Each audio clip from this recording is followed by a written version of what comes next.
Salut, bienvenue à la 10e partie. Dans la partie précédente, nous parlions d'espèces bizarres, de corail, de coquillages et de poissons. Tout au long de cette évolution, nos ancêtres ont développé leur système sanguin, leur système nerveux, leur cerveau primitif, leur ossature et tout le reste de leur anatomie jusqu'aux tétrapodes. Puis, nous avons vu que les tétrapodes, munis de 4 membres à 5 doigts, se sont imposés sur les berges du Dévonien. Il ne s'agit pas d'une même espèce partout, bien sûr, car il faut sans doute remonter à l'origine des tétrapodes pour retrouver leur ancêtre commun. Mais ils sont tous très proches cousins. Passons maintenant au Carbonifère, qui dure de 354 à 295 millions d'années. Le Carbonifère doit son nom aux énormes quantités de charbon qui se sont formées pendant cette période. Pendant des millions d'années, les arbres du Carbonifère forment d'immenses forêts et leurs vestiges vont s'accumuler pour former une multitude de bassins houillés. Toute cette végétation, bien entendu, fait grimper le taux d'oxygène dans l'atmosphère et comme le feu brûle plus intensément dans l'oxygène, il faut croire que les feux de forêt de l'époque, causés par la foudre, devaient être très intenses. Des forêts entières devaient s'enflammer comme des feux de paille. Le lent regroupement des continents amorcé à la fin du Dévonien continue à former le futur immense continent unique du Permien. Au Carbonifère, les deux masses continentales dominantes sont appelées Gondwana et Laurasie. Les temnospondyles, qui ressemblent à un mélange de salamandre et de crocodile, apparaissent vers 340 millions d'années et seront très diversifiés, mais ils ne sont pas encore affranchis de l'eau. Au début du Carbonifère, les vertébrés terrestres doivent encore retourner dans l'eau pour pondre leurs œufs, et les petits passent les premiers stades de leur croissance dans l'eau. Un peu plus tard, pendant le Carbonifère, les œufs de certains amphibiens pourront enfin résister hors de l'eau. Ce seront donc les premiers œufs amniotiques. Le premier œuf amniotique apparaît longtemps avant la poule. Voici donc un vieux mystère enfin résolu. La complexité de la structure s'explique par une longue évolution qui a ses antécédents dans la mer. Mais avant de pouvoir sortir de l'eau, la membrane, donc l'enveloppe externe, dut se développer pour protéger le contenu contre la déshydratation. C'est le rôle de la coquille qui laisse à peine entrer un peu d'air. Avec le premier œuf affranchi de l'eau est né le premier reptile. Les premiers insectes volants apparaissent pendant le Carbonifère. Les ailes sont un peu rigides au début, comme par exemple chez les premières libellules vers 350 millions d'années. Mais déjà, le simple fait de voler permet un plus grand champ d'action pour se nourrir et pour trouver un membre du sexe opposé. Difficile de dire si telle espèce de planeur mène vers une espèce qui vole vraiment, mais il semble que la structure flexible des ailes ait pris du temps avant d'apparaître. Et pendant ce temps, plusieurs autres insectes profitent de l'abondance d'oxygène et atteignent des tailles qui rappellent les scorpions géants de la fin de l'Ordovicien. Bientôt, il y aura des insectes volants qui atteindront 75 cm de largeur d'un bout à l'autre des ailes, et des mille-pattes de 2 mètres de long. Puisque l'efficacité du poison est souvent proportionnelle à la taille, si ces mille-pattes avaient déjà du poison, ils devaient être très dangereux. Le Carbonifère, rappelons-le, doit son nom à l'incroyable quantité de charbon qui s'est formée à cette époque. Pendant plus de 50 millions d'années, l'accumulation des arbres morts et décomposés un peu partout a fini par former des vastes bassins houillés souterrains. Ces bassins ont fermenté depuis cette époque avant de fournir la majorité du charbon et du pétrole que nous brûlons allègrement aujourd'hui. Parmi les plantes, les lépidodendrons et les fougères à graines deviennent de plus en plus abondants. Et les nouvelles graines s'adaptent pour mieux survivre au froid, à la sécheresse et ainsi de suite. Le pollen, lui, est resté léger et petit, pouvant ainsi se faire emporter par le vent sur de grandes distances et permettre des croisements entre des plantes lointaines. Reconstituer la flore de ces époques est pratiquement impossible parce que le tronc ne tombe pas à la même place que les feuilles et le pollen peut être encore plus loin. Ces pièces détachées sont difficiles à rapiécer, donc il est immanquable que nous ayons plusieurs noms qui décrivent la même espèce. Conséquemment, il est encore préférable de parler des groupes dans leur ensemble. Il y a des lycopodes géants sans graines qui ressemblent aux palmiers d'aujourd'hui, ou encore des arbres fougères qui atteignent jusqu'à 35 mètres de hauteur. Une herbe des régions montagneuses, en climat plutôt froid, qui vit encore aujourd'hui, serait peut-être le dernier survivant du groupe des lycopodes. Dans l'eau, c'est le chant du cygne des malheureux brachiopodes qui avait tant de succès jusqu'ici. Ces créatures qui ressemblent à des huîtres se seront multipliées et diversifiées, vivant parfois en solitaire, parfois en formant de vastes colonies. Elles se sont nourries en filtrant les courants marins et certains spécimens ont même atteint des tailles impressionnantes. Il y avait aussi beaucoup de diversité chez les escargots et les crinoïdes, qu'on appelle parfois des forêts marines. Mais attention, ce ne sont pas des plantes. Partout dans les océans, les vrais requins parcourent les mers du Carbonifère et ils éliminent peu à peu la compétition. Leur nez aérodynamique est très sensible aux vibrations et leurs narines peuvent détecter du sang à plusieurs kilomètres de la source. Au cours du Carbonifère, le niveau d'eau semble monter et certaines forêts se font inonder, créant ainsi des régions marécageuses. Pendant ce temps, les continents continuent de s'agglomérer tout en réduisant l'espace pour les espèces vivant au bord de l'eau, ce qui n'empêche nullement les reptiles, qui pondent maintenant des œufs, de se répandre et se multiplier à l'intérieur des masses continentales. Les amniotes sont le groupe de pré-reptiles au sang froid qui développent l'œuf amniotique. Ils se sont répandus et diversifiés tout le long du Carbonifère. Ils marchaient mieux à quatre pattes que leurs ancêtres amphibiens et ont développé leur ouïe par deux petites ouvertures dans la région supérieure des joues. Vers la fin du Carbonifère, on peut les classer en trois grands groupes, les anapsides, les euryapsides et les diapsides. Les premiers à apparaître sont probablement les anapsides, car ils n'ont pas d'ouverture crânienne pour les oreilles. Ce sont les ancêtres des tortues, qui n'avaient pas encore de carapace et sont beaucoup plus diversifiés à cette époque qu'aujourd'hui. Les euryapsides n'ont qu'une seule ouverture pour les oreilles, donc un peu plus haute que les ouvertures des synapsides que nous allons décrire bientôt. Donc les euryapsides sont à l'origine des ichthyosaures et des plésiosaures, donc des espèces marines abondantes à cette époque. Mais les derniers représentants des euryapsides vont s'éteindre en même temps que les dinosaures sans laisser de descendance. Le troisième groupe, les diapsides, ont deux ouvertures pour les oreilles, et ce sont les ancêtres des lézards, des serpents, des crocodiles et des oiseaux. Cette lignée de reptiles restera dans l'ombre des synapsides pour le reste du Carbonifère et tout au long du Permien. Le groupe de tétrapodes qui nous concerne particulièrement à la fin du Carbonifère est le groupe des synapsides. Ils se seraient détachés de la lignée des autres quadrupèdes un peu avant l'apparition des premiers amniotes, et ils auraient évolué longtemps en parallèle des reptiles. Les premiers vrais synapsides apparaissent un peu plus tard au Permien. Ils sont parfois appelés reptiles mammaliens. Pour le moment, même s'ils ont déjà le sang chaud, ce qui leur permettra de dominer lors du refroidissement de la fin du Carbonifère. Donc pour le moment, ils ressemblent plus à des reptiles qu'à des mammifères. Ils vont dominer la Terre hors de l'eau avant les dinosaures, et leurs descendants vont évoluer très discrètement pendant le règne des dinosaures avant d'engendrer les premiers vrais mammifères. Passons maintenant au Permien, qui dure de 295 à 245 millions d'années. La baisse de température pendant la transition Carbonifère-Permien est sans doute le plus important refroidissement de la Terre depuis l'Ordovicien. Est-ce possible que ce climat plus froid ait engendré des créatures capables de contrôler la température de leur corps? C'est très probable. Les reptiles mammaliens, les synapsides, apparus à la fin du Carbonifère, avaient déjà le sang chaud, c'est-à-dire que leur corps produit de la chaleur, donc de l'énergie, leur permettant de rester plus actifs quand il fait froid, donc l'hiver et la nuit. En revanche, leur métabolisme leur impose de manger beaucoup. Quand il fait chaud, les animaux au sang chaud sont désavantagés puisque leur corps génère de la chaleur inutilement. Les animaux au sang froid, eux, dépendent d'une source de chaleur comme la température ambiante ou comme les rayons du soleil pour augmenter la température de leur corps, ce qui implique qu'ils sont plus lents et léthargiques quand il fait froid. Par contre, leur métabolisme leur permet de manger moins souvent. Il n'y a pas que le climat qui change au Permien. La formation graduelle du supercontinent Pangée aura des lourdes conséquences pour les espèces à la fois terrestres et marines. Évidemment, il existe plusieurs scénarios proposés de séquence et de durée, mais les grandes lignes sont les mêmes. Il y a un consensus sur la lenteur des mouvements et sur les positions approximatives de chaque continent. C'est vers la fin du Permien que l'unification se serait produite. Et même si les continents ne se sont pas tous unis au même moment et que l'unification ne dure qu'un certain temps, avant que les continents dérivent à nouveau dans d'autres directions, on remarque une diminution considérable de la diversité partout sur la Terre. À l'intérieur du continent, des vastes régions s'assèchent et deviennent désertiques, comme en Amérique du Sud, pendant que les continents près du pôle Sud, donc l'Afrique, l'Inde, l'Antarctique et l'Australie forment de grands glaciers, réduisant encore plus l'espace habitable.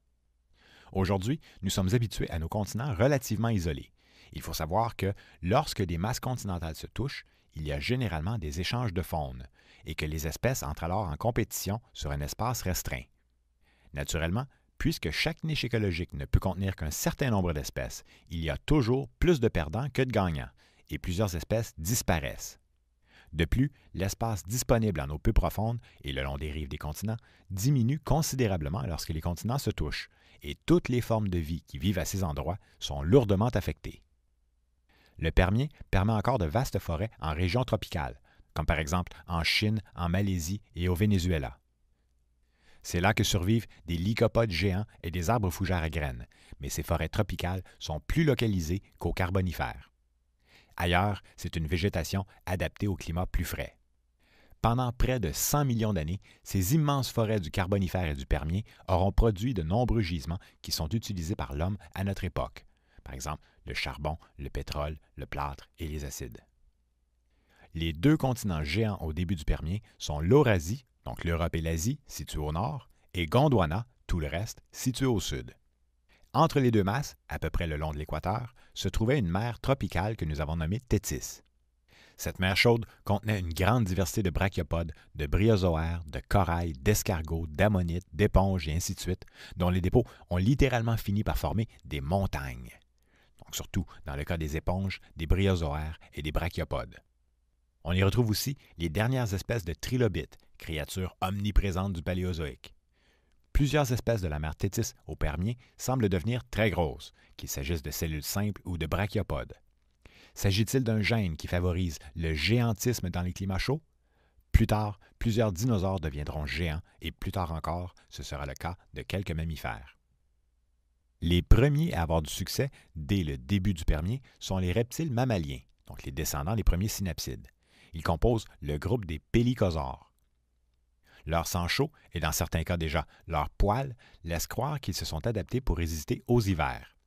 Parmi ces pélycosaures, nous retrouvons des dimétrodons, munis d'une sorte de panneau solaire le long de leur colonne vertébrale, donc sur le dos, qui servait à réguler la température de leur corps lorsqu'ils l'orientaient perpendiculaire au soleil.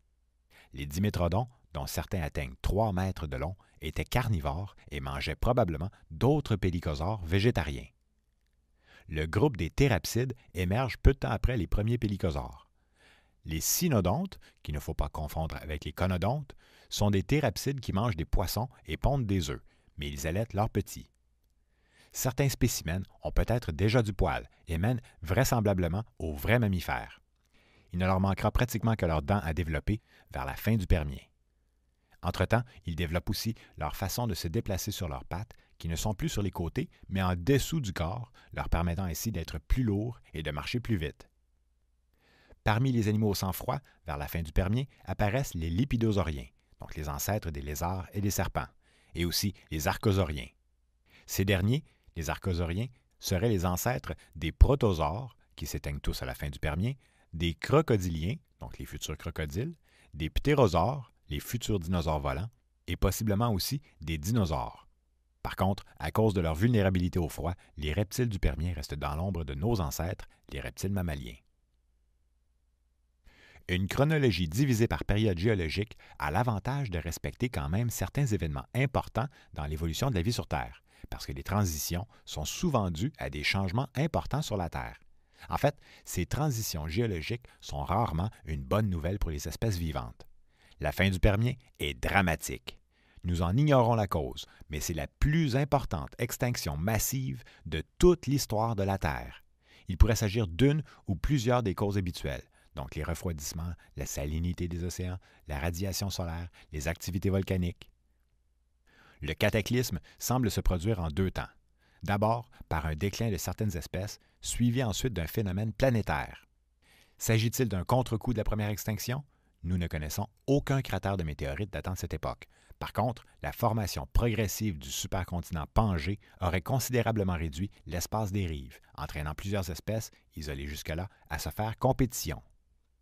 L'oxygène de la mer s'épuise, de la surface jusque dans les fonds marins. Parmi les espèces vivant sur les rives, 80% des espèces disparaissent. Seules celles pouvant vivre avec peu d'oxygène survivent.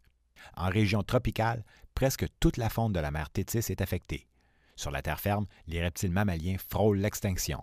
Sur la Terre entière, les pertes s'élèvent à 90 % de tout ce qui est vivant. 96 % des espèces marines disparaissent. Environ 60 % des familles sont rayées de l'évolution. Rappelons-nous que les familles englobent de nombreux genres qui regroupent chacun plusieurs espèces. 2 ou 3 espèces survivent là où il y en avait des centaines, et pendant un certain temps, les océans seront pratiquement vides. Les derniers trilobites, la plupart des crinoïdes et la plupart des graptolites et des échinodermes s'éteignent subitement. Chez les brachiopodes, seuls les articulés survivent, donc plus de 500 espèces disparaissent, et il ne restera seulement que quelques espèces de crinoïdes qui ne domineront plus jamais. Presque toutes les formes de corail, si diversifiées et omniprésentes depuis l'Ordovicien, disparaissent une fois pour toutes. En fait, le corail qui émerge après la catastrophe n'a pas la même symétrie, c'est-à-dire que leur squelette est construit différemment, impliquant sans doute que le corail d'après n'est pas descendant du corail d'avant. Celui-là se serait alors entièrement éteint. D'un autre côté, l'extinction semble sélective en épargnant largement certains groupes. La plupart des espèces de reptiles disparaissent. Par contre, leurs groupes principaux s'en sortent et vont profiter du vide laissé par les reptiles mammaliens qui ne domineront plus. L'ère géologique qui se termine ici s'appelait autrefois l'ère primaire. Selon les nouvelles chronologies, il s'agit maintenant de la 3e ou même de la 4e ère géologique de la Terre, ou d'un 4e éon, les ères étant des sous-divisions des éons. Après les éons adéens, archéens et protérozoïques, nous avons commencé l'éon du phanérozoïque et nous tournons désormais la page sur sa première ère, l'ère du paléozoïque, pour arriver à l'ère du mésozoïque, autrefois appelée l'ère secondaire. Le mésozoïque est beaucoup mieux connu sous le nom d'ère des dinosaures. Cependant, notons que cette fois, les dates géologiques ne concordent pas avec ces derniers. En effet, au début du Trias, la première période du Mésozoïque, les dinosaures n'existent pas encore. Certains reptiles mammaliens s'accrochent encore à leur niche écologique, mais après une autre période d'extinction au début du Trias, la Terre connaîtra un climat tropical continu de 150 millions d'années, donnant l'avantage aux créatures au sang froid qui vont prendre toute la place. Passons maintenant à l'ère du Mésozoïque, qui dure de 245 millions d'années à 65 millions d'années. L'ère du Mésozoïque débute par le Trias, qui dure de 245 à 205 millions d'années. Dès le début du Trias, le climat se réchauffe et les forêts tropicales se répandent. La Terre débute une de ses plus longues périodes de chaleur ininterrompue. Le plancton devient soudainement très abondant, sans oublier les ammonites et les bélemnites qui en profitent pour atteindre des proportions géantes. Nous avons trouvé des coquillages atteignant 2 mètres de haut. Le niveau de l'eau remonte, probablement dû au climat chaud qui fait fondre les glaciers. Le supercontinent Pangée, qu'il ait été totalement unifié ou non, se morcelle à nouveau et les continents repartent dans leur direction, changeant la configuration des océans et formant de nouvelles mers. Le fait que nous allons trouver des dinosaures sur tous les continents nous pousse à croire que toutes les masses continentales sont entrées en contact à un moment ou un autre. Les premiers à récupérer, à s'épanouir et se diversifier après la catastrophe sont peut-être les tortues. Il y a aussi des lézards et des serpents, mais ceux qui vont vraiment dominer sont les crocodiliens, cousins des dinosaures et des ptérosaures volants. Les reptiles ont le sang froid. Ils profitent du soleil pour se réchauffer le jour et deviennent plus lents pendant la nuit ou lorsque le climat devient plus frais. En revanche, ils peuvent survivre avec peu de nourriture et se priver d'eau pendant plusieurs jours. Grâce à leur métabolisme élevé, les mammifères parviennent à maintenir la température de leur corps relativement constante. Mais cette chaleur générée est inutile lorsqu'il fait chaud et elle impose de boire et de manger régulièrement. Selon la forme de leur cœur, il est possible que certains dinosaures aient eu le sang chaud. N'oublions pas les oiseaux, descendants des dinosaures, qui aujourd'hui ont le sang chaud. Dans le cas des dinosaures, nous ne pouvons pas être certains à 100%, car il est possible que le simple fait d'être énorme ait contribué à conserver la chaleur plus longtemps la nuit. Les plantes terrestres les plus abondantes et les plus diversifiées du Mésozoïque sont les plantes à graines nues, nommées gymnospermes. Aujourd'hui, ces sortes de plantes ont presque totalement disparu. À cette époque, elles sont sur le point de répondre aux énormes besoins des dinosaures. Une catastrophe dont nous ignorons l'origine semble se produire vers la moitié du Trias. Donc à cette époque, la diversité diminue, favorisant peut-être l'apparition éventuelle des dinosaures en faisant disparaître leurs compétiteurs. De nouveaux superprédateurs marins apparaissent à cette époque. Les ichthyosaures, les plésiosaures et les mosasaures sont des reptiles dont les ancêtres sont retournés dans l'eau, pouvant maintenant rivaliser les requins. Pendant ce temps, les reptiles mammaliens ayant survécu à l'extinction de la fin du Permien vont continuer à évoluer vers les mammifères, sauf qu'ils sont désormais au bas de la chaîne alimentaire. Leurs dents reflètent leur nouvelle alimentation, et nos ancêtres ont tout avantage à rester petits et savoir creuser un trou rapidement. Un bon odorat, une bonne ouïe et le sang chaud permettent de vivre la nuit, ou plutôt survivre, lorsque dorment les dinosaures. Quoique, certaines espèces auraient pu vivre de jour en se cachant dans les branches. Les premiers vrais mammifères, avec du poil, des glandes mammaires et ainsi de suite, apparaissent à la fin du Trias. Pendant le règne des dinosaures, les mammifères perfectionneront leur sens de l'odorat et du toucher, deux sens qui sont particulièrement pratiques la nuit ou dans un terrier. D'après leurs dents, les premiers dinosaures étaient surtout des herbivores, et dans nos représentations visuelles des dinosaures herbivores, la convention est de leur attribuer une couleur grise, comme c'est le cas de nos grands mammifères herbivores, donc les éléphants, les rhinocéros et ainsi de suite. En vérité, nous n'avons aucune idée de leur vraie couleur. Puisque la nourriture végétale est peu nourrissante, les herbivores, qu'ils soient mammifères ou dinosaures, donc les herbivores doivent ingérer beaucoup de végétaux et tendent à devenir très gros.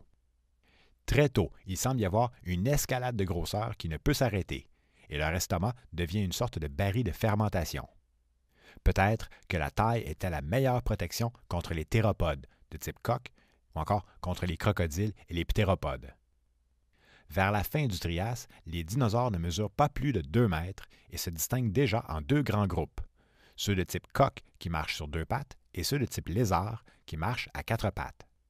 Notons au passage que les dinosaures n'avaient pas tous la cervelle de la taille d'une noix. En général, le cerveau des herbivores est plus petit que celui des carnivores, qui rejoint presque celui des mammifères. Le Trias se termine par une extinction majeure importante, mais ce n'est pas une extinction massive. Environ 25% des familles disparaissent, dont plusieurs crustacés, éponges, céphalopodes, brachiopodes, insectes et vertébrés. C'est possiblement suite à cette extinction que les dinosaures vont saisir leur opportunité pour se retrouver au sommet de la pyramide alimentaire, et ils vont occuper toutes les niches dominantes. Les dinosaures sont fascinants par leur taille et par leur apparence. Ils étaient diversifiés et ils ont dominé la Terre pendant une période près de 3 fois plus longue que celle des mammifères. Aujourd'hui, même si nous semblons en savoir beaucoup sur les dinosaures, nous sommes loin de tout savoir. Dans l'ensemble, nous n'avons environ que 1000 espèces identifiées, dont environ la moitié ne serait connue que par un seul fossile, et la plupart des espèces connues vivaient à la fin de l'ère des dinosaures, c'est-à-dire pendant le Crétacé. Passons maintenant à l'ère du Jurassique, de 205 à 135 millions d'années. Le Jurassique, c'est l'apogée des dinosaures, qui vont dominer pratiquement toutes les niches herbivores et carnivores jusqu'à la fin du Crétacé. Le climat et la végétation abondante leur est favorable, et certaines espèces vont rapidement atteindre des tailles gigantesques. Les sauropodes, entre autres, sont nommés avec une escalade de superlatifs. Supersaurus, Seismosaurus, Ultrasaurus. Les plus gros spécimens peuvent atteindre 50 tonnes et mesurer plus de 80 mètres. Généralement, on trouve ces spécimens en Amérique. Et n'oublions pas les Deinonychus, ces dinosaures de type coque rebaptisés Vélociraptor dans le film Jurassic Park. Dans le film, ils sont dits assez intelligents pour ouvrir des portes. Pendant le Jurassique, il semble y avoir des petites périodes où la diversité diminue, comme par exemple vers 179 millions d'années, mais rien de bien majeur. Toute période et toute espèce confondue, nous avons peu de fossiles véritablement significatifs, ce qui rend le cas d'Archaeopteryx exceptionnel. Aujourd'hui, les oiseaux seraient les derniers représentants de la lignée des dinosaures, et il est vrai qu'ils ont plusieurs ressemblances anatomiques, mais est-ce vraiment vrai?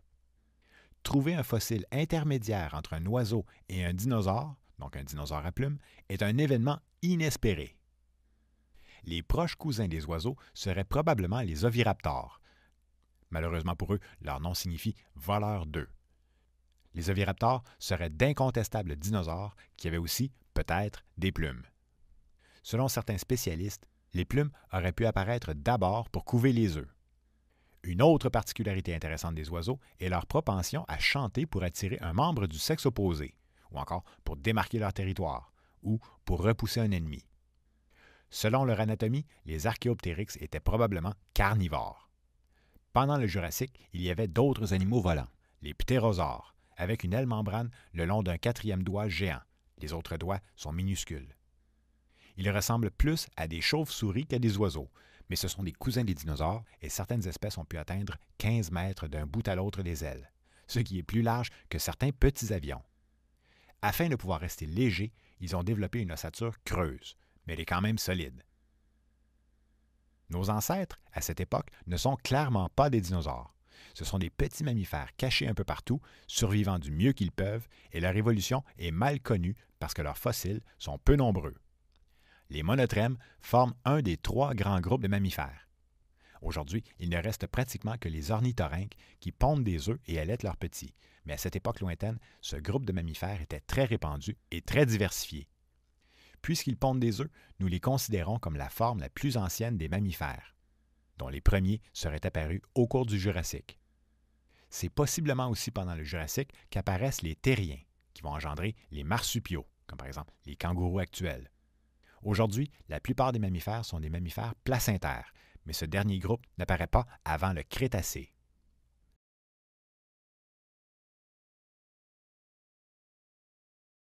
Alors parlons maintenant du Crétacé, de 135 à 65 millions d'années. Le Crétacé, c'est la dernière période de l'ère des dinosaures, et c'est l'apogée des grands prédateurs comme les fameux tyrannosaures. L'efficacité des prédateurs, la tendance au refroidissement et le changement des plantes vers les plantes à fleurs, donc les angiospermes, semblent entraîner un déclin progressif tout au long de cette période. Les plantes à fleurs commencent à se répandre autour de 100 millions d'années, avec des graines mieux protégées et un système reproducteur intimement lié aux insectes pollinisateurs. En imitant la femelle de l'insecte, par la couleur, l'odeur et le goût, les plantes deviennent dépendantes des insectes pour se reproduire, mais elles peuvent développer des méthodes ingénieuses pour protéger leurs organes sexuels en laissant un accès pour l'insecte. Les plantes à fleurs ne dépendent plus du vent qui distribue le pollen au hasard pour se reproduire, c'est-à-dire que les insectes, eux, savent où ils vont. Après, les graines sont entourées d'un fruit, qu'il soit charnu ou sec, pour mieux résister aux intempéries et fournir les ingrédients de départ nécessaires à la génération suivante. Parmi les mammifères du Crétacé, le groupe des monotrèmes est moins abondant que le groupe des marsupiaux. Ces derniers ne pondent plus d'œufs, mais les bébés doivent terminer leur grossesse dans une sorte de poche ventrale, comme les bébés des kangourous actuels. Les marsupiaux seront abondants en Amérique du Sud, en Australie et Nouvelle-Guinée, et en Asie, et aussi peut-être en Antarctique. Puis, au cours du Crétacé, apparaissent les premiers mammifères placentaires qui connaissent, probablement, des débuts modestes en Amérique du Nord. Les mammifères du Crétacé s'épanouissent, mais ce sont surtout les insectivores qui profitent de la nouvelle variété d'insectes, quoiqu'ils restent tous de petite taille. Avant la fin du Crétacé, l'ordre des mammifères placentaires, Condylarthra, apparaît et engendrera éventuellement 5 grandes branches. Alors, la première branche comprend, entre autres, les chevaux, les rhinocéros et les tapirs. La deuxième branche, les cochons. La troisième branche, les hippopotames. La quatrième branche, les baleines, les marsouins et les dauphins. Et la cinquième branche, les bisons, les cerfs et les antilopes. Un autre groupe de placentaires insectivores reste de petite taille, mais va bientôt engendrer la lignée des carnivores, qui seront contemporains des derniers dinosaures. Une des espèces de cette époque, nommée Purgatorius, pèse une vingtaine de grammes et pourrait mener aux futurs primates, mais ces derniers, les primates, n'apparaîtront qu'après les dinosaures. Nos ancêtres sont bien là, parmi les premiers mammifères placentaires insectivores du Crétacé.